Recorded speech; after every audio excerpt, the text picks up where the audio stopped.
所以至少500-600吧。这一趟去瑞典是心情如何啊？其实我蛮紧张的，为什么？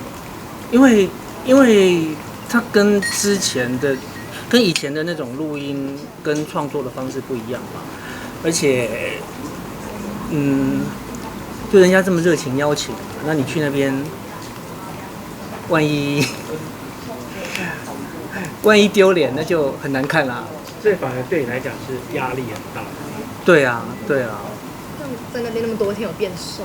有，这也反而是好事。但是在那边就是，但是真的是紧张到吃不下，就是完全。啊？瘦了几公斤？没量哎，但是你看我出国前去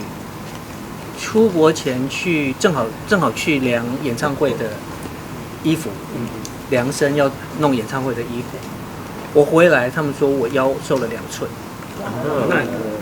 所以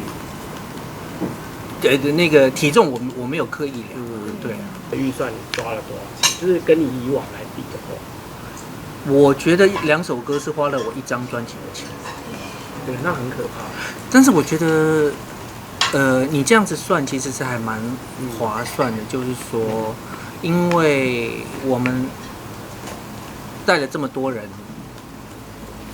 到现场去嘛，那虽然只做了2首歌，那但是呢，其实第一个就是，我们我最重要的就是去尝试这种新的音乐做法。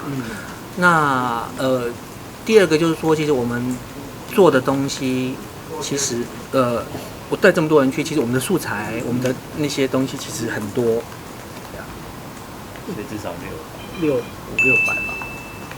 现在生涯规划退休这2个字，应该在短时间20年内应该不太会发生。 20年不一定哎，不一定。那自己一个表定，自己有没有想过？因为你知道最近刚好小哥刚好也没有哎，我没有想过，因为其实对我来说，做音乐并不是只有在目前唱歌，就是包括像音乐营这样子的东西，其实